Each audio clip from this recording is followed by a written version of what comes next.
It's Super Tuesday in Alexandria, Virginia, and voters aren't too pleased with the options. Democrat or Republican? Don't like either candidate.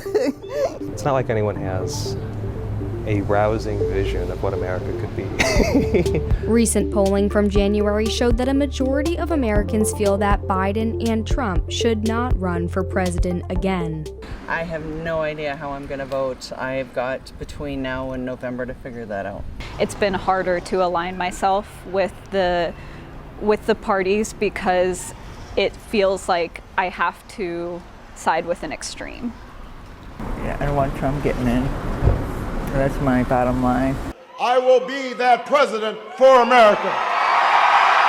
Unlike in years past, voters here in Alexandria, Virginia say they're not inspired by candidate choices in November.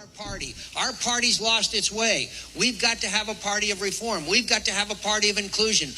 Tron Kim Sr. is a Democratic voter and mother of two. I was more energized during the Obama years, during that election. I think that was a very exciting cycle in a lot of different ways for everyone, regardless of how you voted. I think that Biden was certainly my favorite choice, but I think he felt like a default. In past cycles, Americans rallied around the party's messages. But in 2024, there's a sense of political fatigue with the same two aging candidates running against each other again.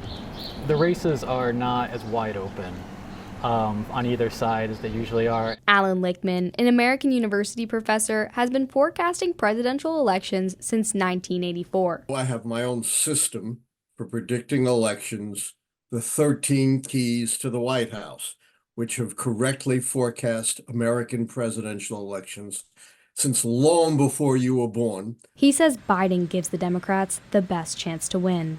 Democrats' only chance, realistically, to win is with Biden running again. One of my keys is incumbency. Biden checks that. Another key is party contest for the White House party. Biden checks that. He has no serious opposition. So with Biden running, the Democrats win 2 keys off the top.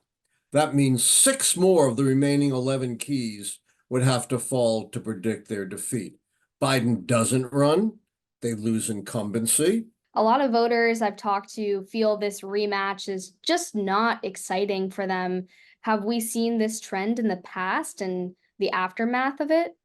The grass is always greener on the other side of the mountain, right? People always grouse about their candidates. They wish, it would be someone else. This is nothing new, and it's been worse before.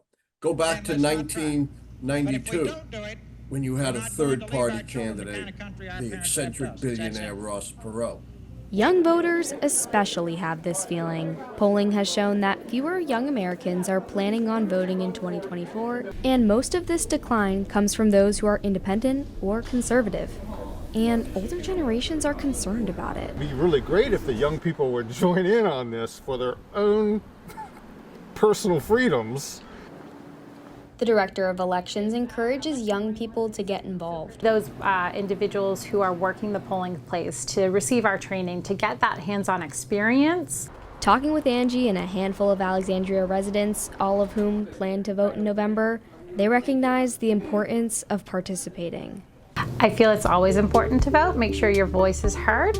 Make sure you stay active in the electoral process. I mean, if you don't vote, you don't have the right to complain about anything. So I want to do my little part to try to get it to go the way I want it to go. I think the system is a little broken and we can't really do anything about that, but the thing we can do is vote. The first presidential rematch since 1956, the 2020 sequel is just beginning.